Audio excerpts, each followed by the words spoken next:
alright mga boss, welcome sa ating vlog mga boss, welcome sa ating channel.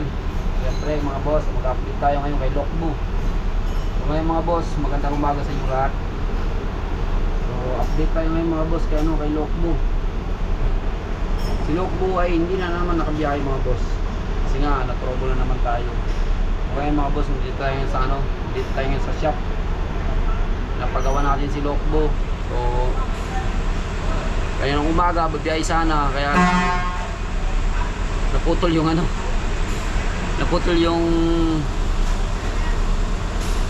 belt. Yung belt naputol, yung sa radiator. So kaya si Lokbu ngayon mga boss ay nandito sa shop, papa-opera, hindi na naman makabiyahe. Nagiging sakitin na si Lokbu mga boss.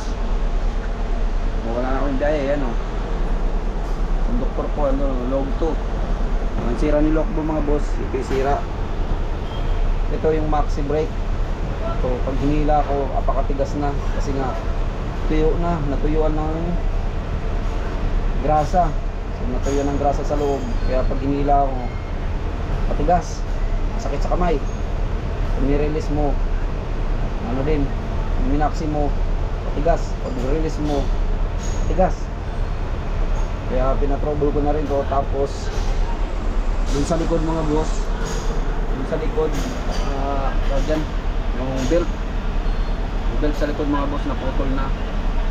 So ano natin, tingnan natin mga boss, wait kasi yung tahimpan ni Lokbu. Si Lokbu lagi nang sira, nagigisray na. Gusto na yata magpapalit. Gusto na yata magpahinga ni Lokbu, papalitan ko na po eh. Kaya lang baka magtampo. Tingnan natin mga boss, wait ako sa inyo.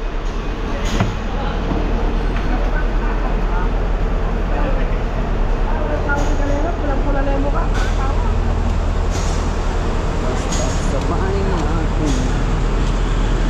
Ay mga boss, nakikita niyo si Lokbu, ayan, waskag. Nawala yung belt. So yung belt ko kasi mga boss, ayan. Kung ganito kasi mga boss dito sa shop, pag bitak-bitak, ganyan o, bitak-bitak na o, ayaw pa nila palitan yan. Hindi nila pinapalitan, gusto nila yung waskag. So mababaklas na yun dito. So yung dito mga boss, pinatrouble kami nung nakaraan. Sabi ko pa-check lang kasi bitak-bitak na. Okay pa, hindi pa nila pinalitan. Ang ginawa, hinigpitan lang. Dito mga boss yan, sa radiator. So, hinigpitan lang. Ngayon, kaya umaga, pagbiyahe sana ako. Buti napansin ko, malapit na maputol. Tapos natanggal na dito mga boss. Natanggal na yung ganyan. Dito mga boss, napaka-importante dito kasi radiator to eh.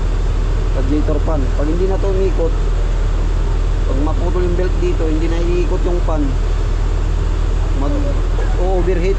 So matitirikan tayo sa kalsada. Pag natirikan tayo sa kalsada mga boss, pag natumirik yung Lokbu natin sa kalsada, sa daanan, mahihila tayo ng wrecker. So magbabayad tayo ng 8,000, lalo na pag sa expressway. Tapos yung dito mga boss, yung pulley dito, mahingi na rin natin.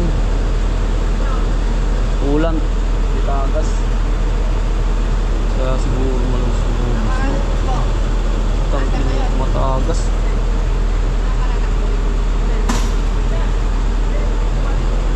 Tagas na yung ulan to. Yung mga boss. Kaya siguro mabilis maubos. Mabilis maubos yung ko. Tawag yan, tubig. Tumatagas na rin. Ito mga boss dito yung takip, tumatagas din dyan. Kaya mabilis maubos yung ko, naka-reserve na na tubig.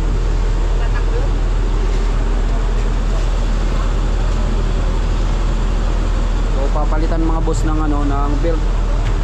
Papalitan ng belt si Lokbu. Papalitan, tapos yung pulley, yung umiikot dyan, yung ganito pulley, yung dito, yung para dyan, radiator fan, papalitan na rin. Ay, papalitan ng bearing yata kasi maingay na pag umikot. So ayan mga boss, yung kaimtang ni Lokbu. So hindi na naman makakabiyahe yan, wala nang biyahe. Pag nagawa to ngayon, so magbiyahe tayo bukas.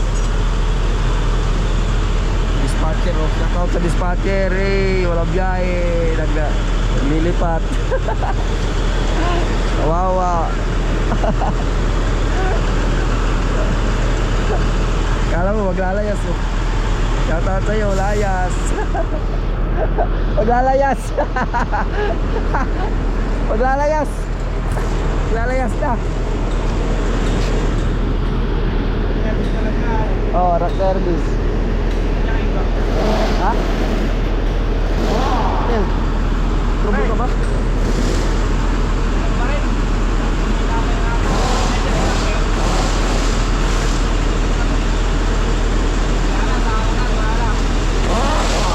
Lapang na.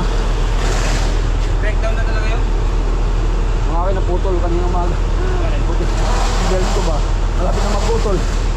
Buti nakita ko pa. Ito, kalahati na, wala na talaga. Tinakbo ko yun. Wala na, putol na. Ila. Isa. Oo. Meron doon pag naipit pa. Wala nga eh. Wala na, lokbo na talaga to. Eh, nandiyan si, si friend mo. Ha? Nandiyan si, mo, bata mo. Ano? Nandiyan din pala. Marami pala silang biyahe. Ay, nakasagi sila kahapon eh. Kaya nga daw eh. Ay, wala ang biyahe ka. Sa akin, driver ko. Sabi eh. Sinabi nga yung poste dun sa ano. Sinabi yung poste sa Cebu.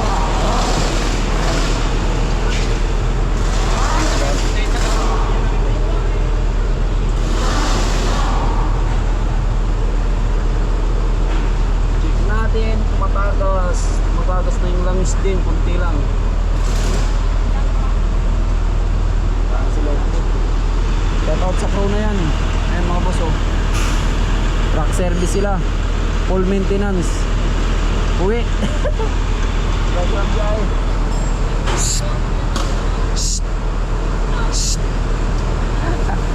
Kawawa, oh. Kala mo maglalayas eh. Ayan mga boss. Ayan yung update kay Lokbo. So hindi tayo makakabiyahe. Tambay muna tayo dito. Ang daming trouble ngayon.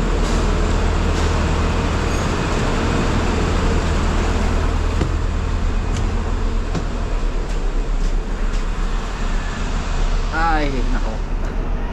So dito tayo muna mga boss. Kaya tampay mga tayo dito. Kasi nga wala tayong biyahe. Muni tayo dito sa garahe. Laba-laba. So ganun naman yung gagawin natin eh. Kung pag walang biyahe, laba, tulog. Ano lang ang gawain dito. Bukas mga boss, baka makabiyahe na si Lokbo. Ayun lang mga boss. Yan ang update natin ngayon kay Lokbo. Si Lokbo talaga pagod na. Gusto na yata ng dito. Gusto natin sigaw ng pahinga.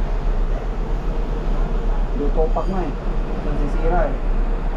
Ito yung ano mga boss. Kapag nagpa-trouble ka, kailangan mo ng ganito. Susulat dito yung mga trouble, mga ganyan. Mga trouble, kung ano ipapagawa mo.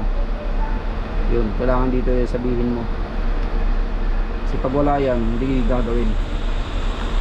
Ayun lang mga boss, yun ang update kay Lokbo. Magandang umaga sa inyong lahat.